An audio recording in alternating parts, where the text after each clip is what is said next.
como bastidor aqui para vocês, eu acho até que a gente pode deixar aqui depois a tela da arte, que eu achei que ficou muito bem feita. Agradecer a Bianca, agradecer o Guilherme Sete pelo trabalho. O juiz de garantias não vai ser definido hoje. Para vocês terem uma ideia, são pelo menos 1 hora de sustentação oral, 2 horas e meia de apresentação de todas as partes envolvidas no processo, e isso então deve se estender até amanhã e talvez a semana que vem. Agora, né, como eu disse, havia uma cobrança aberta por parte de integrantes do Supremo Tribunal Federal já lá atrás de que sim, fosse instituído ou que fosse pelo menos julgado a questão do juiz de garantias. Essa que vai ser aí talvez o maior legado institucional da Lava Jato, e é um revés para o juiz do caso, para Sérgio Moro, porque é uma mensagem, né? Nasce em cima da ideia de que ele foi um juiz parcial. Pois muito bem, então você tem Gilmar Mendes cobrando julgamento e Rosa Weber cobrando julgamento. Entre cobrar o julgamento e apoiar a criação do juiz de garantias, tem um passo, mas Gilmar Mendes é um dos principais críticos dos métodos da Lava Jato, então daí você já tem uma ideia. O ministro Alexandre de Moraes atuou junto à comissão a convite do Congresso que estabeleceu essa figura, então também daí você já tem uma ideia. A grande questão é como vão votar os juízes, os ministros do Supremo que foram garantidores da existência e da sobrevida da Lava Jato dentro da Corte. Essa é uma questão. Há ainda também uma demanda institucional, como eu disse para vocês, né? Criar a figura do juiz de garantias vai exigir orçamento, porque basicamente você vai dar a 2 o trabalho que antes era feito só por 1.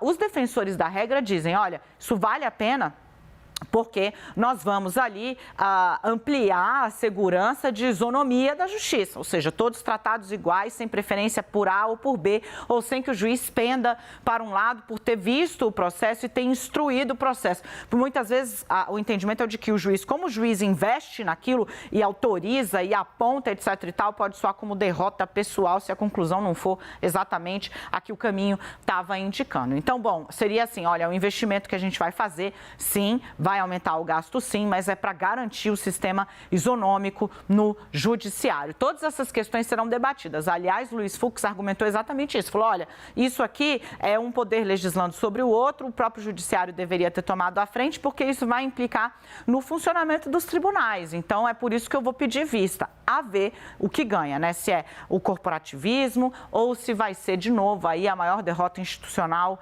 da Lava Jato. Vem para cá o nosso time, lembrando que a gente já tem indicações aí de alguns ministros a respeito do assunto. Vem para cá o nosso timaço trazendo aqui para vocês análise sobre isso.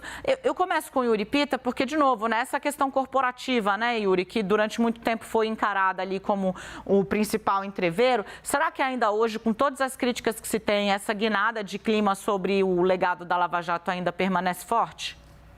Que o espírito corporativo vai continuar forte para N outros assuntos, sem dúvida. Para esse também tenho alguma dúvida ou não tenho muita clareza do quanto vai prevalecer depois de tudo que está vindo à tona em termos de escrutínio público em relação não só à Operação Lava Jato, mas a algumas outras, mas em específico a Operação Lava Jato. A grande questão, me parece, é o quanto dentro do próprio Supremo Tribunal Federal essa ação só volta porque houve uma nova prática administrativa determinada pela presidente do Supremo, Rosa Weber, de que os pedidos de vista têm um prazo temporal para serem devolvidos, recolocados, terem de novo condição de serem recolocados no plenário, para que não ficassem parados, como era a brincadeira, o trocadilho que se fazia, a perder de vista.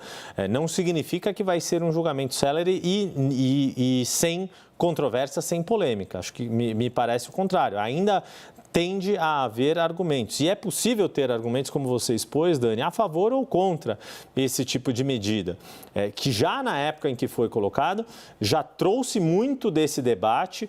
Muitos advogados são favoráveis, porque, claro, consideram isso uma forma de dar maior, não só legitimidade, mas garantia de que não haverá abuso por parte de um magistrado, tendo um outro magistrado também atuando já na primeira instância do processo, e ganha, do ponto de vista institucional, o fato de você ter um processo que, tendo mais cabeças atuando diretamente, já no primeiro momento de análise de uma ação, você teria, de fato, uma garantia de que a justiça está atuando de uma forma o mais isenta e mais já de forma não colegiada, digamos assim, mas já não dependendo apenas de uma só sentença, né, fazendo alusão àquele ditado de cada cabeça uma sentença. Aí o dono do caso, vamos ouvir rapidamente, o Fux começou a ler o relatório dele, vamos dar, não é o voto ainda, é o relatório do caso, vamos dar uma ouvida, uma espiadinha ao vivo no Supremo Tribunal Federal. Hoje, o maior revés institucional, né, de legado institucional, e ironicamente o que pode ficar é isso, né, uma desautorização da figura como juiz condutor único e central de casos já na primeira instância. Vamos ouvir. A Corte, esse prazo de vacatio legis impunha a entrada em vigor da lei no dia 23 de janeiro de 2020, que era exatamente o período do recesso forense. Para tornar didática a compreensão do que é que se impugna, eu vou fazer uma leitura dos artigos impugnados. Para vocês entenderem, ele está explicando exatamente quando que deveria ter entrado em vigor, ainda em 2020. E o ministro Luiz Fux impediu ao determinar, então, o pedido de vista. Aliás, os pedidos de vista alongados, intermináveis, como bem citou o Yuri, levaram a nova presidente do Supremo, a Rosa Weber, a tomar essa atitude amparada pelos pares em limitar o período de vistas para evitar que casos importantes, como é o do juiz de garantias, pode modificar o funcionamento do judiciário no Brasil, ficassem por tanto tempo em suspenso, pendentes de avaliação. Leandro Rezende. Esse é, de fato, um tema que mobilizou muito as associações de juízes, né? Eu estava olhando aqui os primeiros posicionamentos que a Associação dos Magistrados Brasileiros fizeram lá atrás, em 2019, e peguei um trecho que dialoga exatamente com o que a gente acabou de ouvir do ministro Fux falar, né? Que a AMB dizia que a maior parte dos magistrados era contrária à implementação do juiz de garantias. Eles, inclusive, fizeram uma pesquisa interna que mostrou, à época, em 2019, quando o Conselho Nacional de Justiça estava fazendo uma consulta sobre o assunto, a AMB mostrou que 78% dos magistrados a ela afiliados eram contra o juiz de garantias porque entendiam que precisava de mais tempo para que fosse implementado.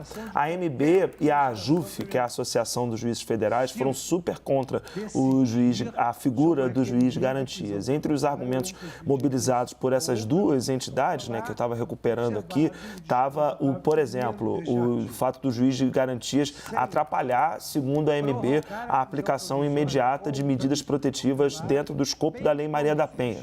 Era um argumento ali mobilizado, e também o fato de criar ali um gasto maior para o judiciário brasileiro. Ô, Renata, quer seguir falando um pouco sobre esse argumento, né, de que vai implicar em aumento de custos para os tribunais? Esse foi um argumento usado pelas essas associações, mas eu acho que é um argumento que tem que ser colocado mesmo, né? Porque você tem uma discussão super meritória sobre se isso vai melhorar o andamento da justiça. Há diversos argumentos que sim, pode melhorar a instrução dos processos, né? Garantir uma maior transparência, clareza e um julgamento mais correto dos casos. Perfeito.